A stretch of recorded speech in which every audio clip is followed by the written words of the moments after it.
Hello everyone. आज का विषय संपत्ति अंतरण अधिनियम 1882, transfer of property act 1882, MCQ questions की सीरीज थर्ड। क्वेश्चन नंबर 1, निम्न में से कौन अनियोज्य दावा नहीं है? ऑप्शन ए मध्यवर्ती लाभ का दावा, बी बकाया किराए का दावा, सी भागीदारी में अंश, डी पेशगी धन की वापसी का दावा। ऑप्शन ए इज राइट, मध्यवर्ती लाभ का दावा।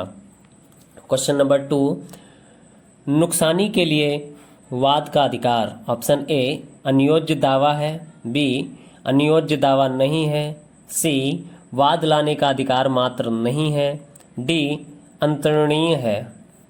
ऑप्शन बी इज राइट, अनियोज्य दावा नहीं है। क्वेश्चन नंबर 3, निम्नलिखित में कौन अनियोज्य दावा है?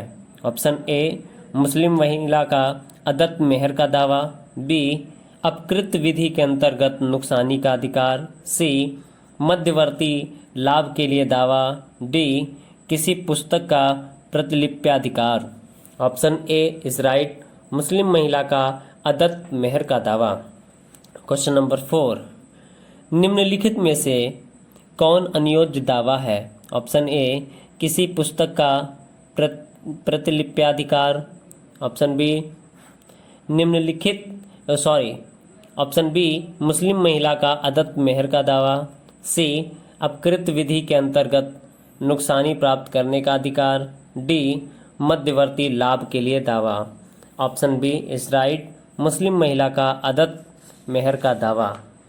क्वेश्चन नंबर 5, कौन सा अनियोज्य दावा है? ऑप्शन ए बकाया किराया का दावा, बी भविष्य निधि, सी भागीदारी में भाग का दावा, डी ये सभी। ऑप्शन डी इज राइट, ये सभी। क्वेश्चन नंबर 6, निम्न में से कौन अनियोज्य दावे हैं? पॉइंट 1 भागीदारी में अंश, पॉइंट 2 एक डिक्री, पॉइंट 3 किराए के बकायों के लिए दावा, पॉइंट 4 संविदा भंग हेतु नुकसानी प्राप्त करने का अधिकार। ऑप्शन नंबर ए केवल पॉइंट 1, बी केवल पॉइंट 2, सी केवल पॉइंट 4, डी केवल पॉइंट 1 एवं point 3। Option D is right, केवल पॉइंट 1 एवं 3। क्वेश्चन नंबर 7, निम्न में से कौन अनियोज्य दावा के रूप में मान्य है? ऑप्शन ए भविष्य की डिक्री, बी पुस्तक का कॉपीराइट, सी अंतःकालीन लाभ का दावा, डी किराए का बकाया।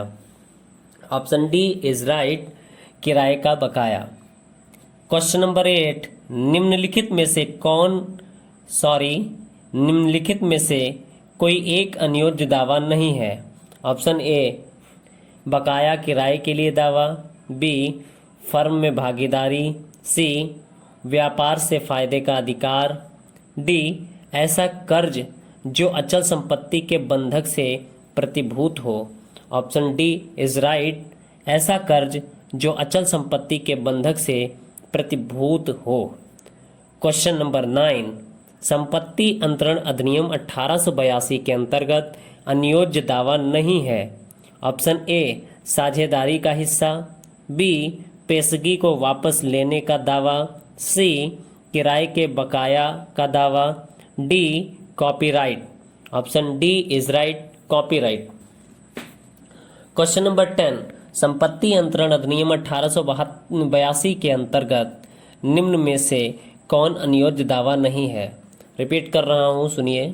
संपत्ति अंतरण अधिनियम 1882 के अंतर्गत निम्न में से कौन अनियोज्य दावा नहीं है? ऑप्शन ए जीवन बीमा पॉलिसी के अधीन देय धन प्राप्त करने का अधिकार, बी डिक्री के अंतर्गत देय धन प्राप्त करने का अधिकार, सी मकान का बकाया किराया प्राप्त करने का अधिकार, डी भरण पोषण का बकाया धन प्राप्त करने का अधिकार। Option B is right, decree के अंतर्गत देय धन प्राप्त करने का अधिकार। क्वेश्चन नंबर 11, निम्नलिखित में से कौन सा अनियोज्य दावा नहीं है? ऑप्शन ए मकान का बकाया किराया प्राप्त करने का अधिकार, बी भरण पोषण का बकाया धन प्राप्त करने का अधिकार, सी आज्ञप्ति के अंतर्गत देय धन प्राप्त करने का अधिकार, डी जीवन बीमा पॉलिसी के अधीन देय धन प्राप्त करने का अधिकार। ऑप्शन सी इज राइट, आज्ञप्ति के अंतर्गत देय धन प्राप्त करने का अधिकार। क्वेश्चन नंबर 12, निम्न में से क्या कार्यवाही योग्य दावा नहीं है? Option A lottery ticket, B दावेदार के कब्जे में रहने वाली चल संपत्ति पर लाभकारी हित, सी जीवन बीमा पॉलिसी, डी किराए की बकाया राशि के लिए दावा। ऑप्शन बी इज राइट, दावेदार के कब्जे में रहने वाली चल संपत्ति पर लाभकारी हित। क्वेश्चन नंबर 13, निम्नलिखित में से कौन सा अनियोज्य दावा नहीं है? ऑप्शन ए किराए के बकाया का दावा, बी सेवानिवृत्त के पश्चात देय भविष्य निधि, ऑप्शन सी भागीदारी में हिस्सा, ऑप्शन डी सुरक्षित ऋण। ऑप्शन डी इज राइट, सुरक्षित ऋण। क्वेश्चन नंबर 14, निम्न में से कौन एक अनियोज्य दावा नहीं है? ऑप्शन ए कोई ऋण जिसके लिए न्यायालय द्वारा दी गई डिक्री, बी अचल संपत्ति के किराए की बकाया राशि का दावा, सी उपर्युक्त ए तथा बी दोनों, डी उपर्युक्त ए तथा बी में से कोई नहीं।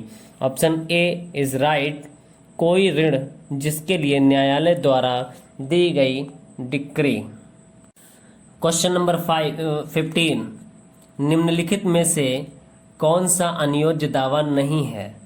ऑप्शन ए भविष्य निधि खाते का अधिकार, बी LLB परीक्षा में वचन ग्रहीता के उत्तीर्ण होने पर ₹500 का भुगतान करने का वचन, ऑप्शन सी वचन ग्रहीता द्वारा किसी महिला बिशप से विवाह करने पर ₹500 का भुगतान करने का करार, ऑप्शन डी संविदा जो दायित्व से युग्मित है का लाभ क्लेम करने का अधिकार।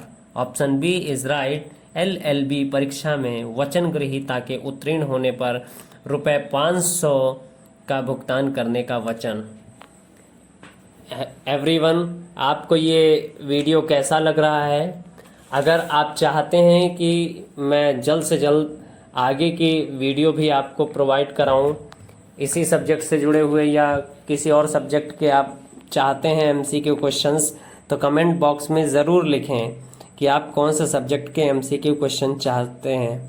सो प्लीज़ आप कंटिन्यू देखते रहिए, कमेंट करना ना भूलें, और आपको उचित लगे तो सब्सक्राइब भी करें। Thank you so much to all of you.